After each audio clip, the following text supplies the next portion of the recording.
Appreciate her being here. I want to talk to you about three things tonight. I want to talk to you about the race that we're in this election cycle. I want to talk to you about the difference between Jeannie Ives and Sean Caston, and I want to talk to you about how we win. But first, I want to congratulate Chris and all of you for not only looking out and going, I'm sick of what I see, and kind of complaining about it, but understanding the fundamental goodness of conservatism and conservative values, your property rights, equality of opportunity, of fairness, of building something, and attaching that, saying those values are going nowhere. They're all well and good if we don't attach them to electoral success, if we don't win elections.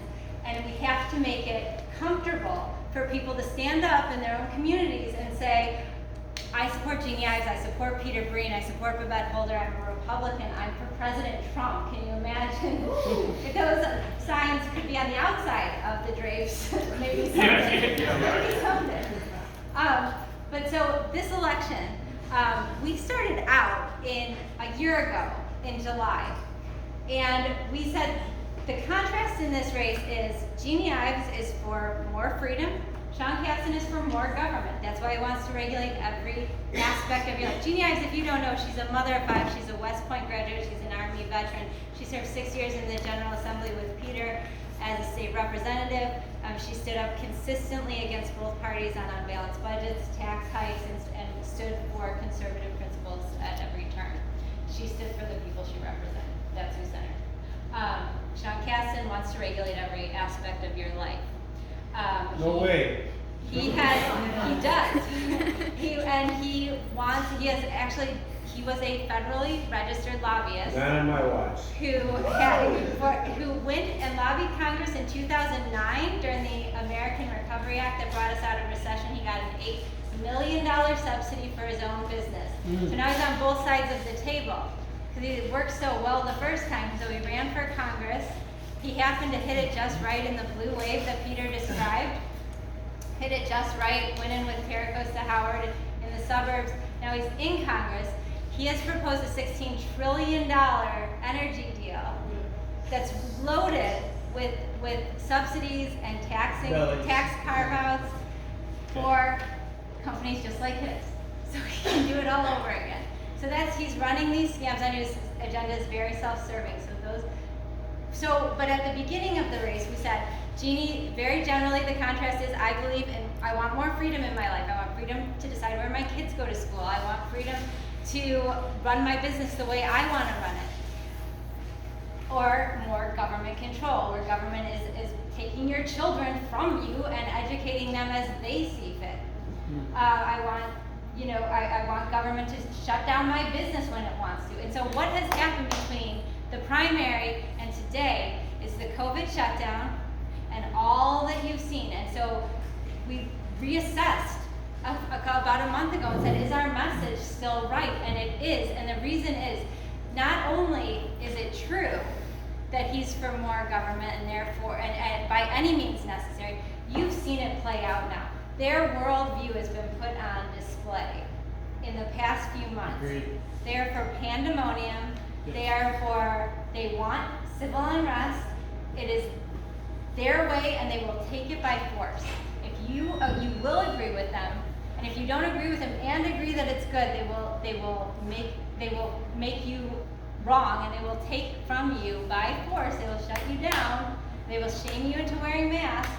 So their worldview is on display now. I get it. So the Trump thing we all get. But so when your neighbors and friends say, well, I could never be a Republican. Well, okay, well, let's just look around. Is this what you're for? Is the chaos in the street, looting in Downers Grove, violence in Naperville? Sean Caston said nothing. Is that where you are? Is that what you want? Because that's where he is. That's where they are. And that's your choice in this election cycle. Are we going to have law and order? A lot of people moved into Glen Ellen, into Wheaton, from Chicago because they wanted the safe streets, they wanted better schools, they wanted the lower tax rates, but they brought their voting patterns with them. So are you gonna go back to that? Are you gonna bring that here? Or do you want the law and order that you came here for and the opportunities for your kids that you came here sets the contrast in the race.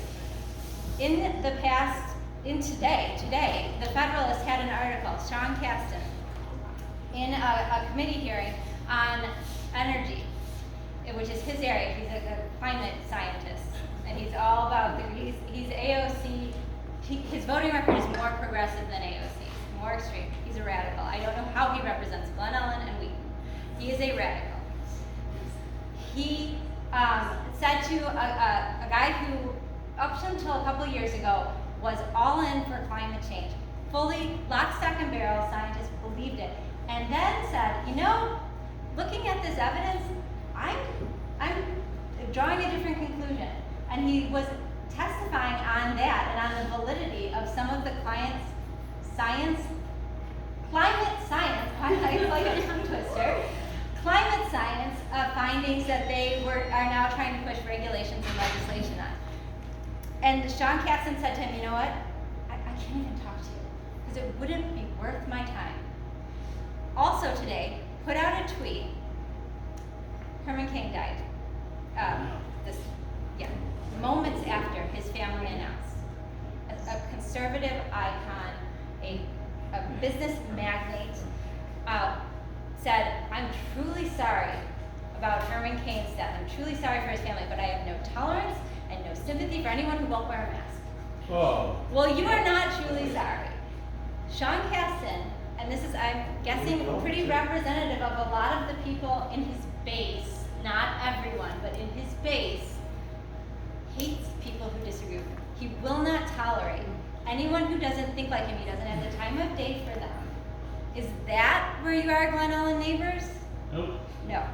I'm guessing most of your neighbors are reasonable people. No? Maybe they are. Maybe your base is here. Are you on the Wheaton Moms page? I am. I called out for me. But is that where you are? I mean, is this who we are? This is who he is this who we are? And we're gonna find out in this election cycle.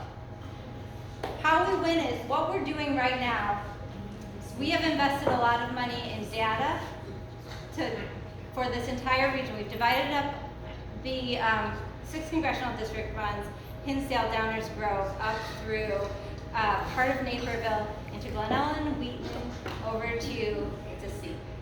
to Winfield, Wayne, West Chicago, South Elgin, Algonquin, Crystal Lake, Lake Zurich, Long Grove, Cary, And gerrymanders. part of St. Charles, a part of St. Charles, and then Palatine and the Barringtons. So it runs through 5 counties. Though we've divided it up into six regions. Babette Holder is our regional political director. She's running field, so yeah, if you'd like to get involved with our campaign, if you have kids who want to intern, please talk to her. We've divided that up into 6 regions. We are investing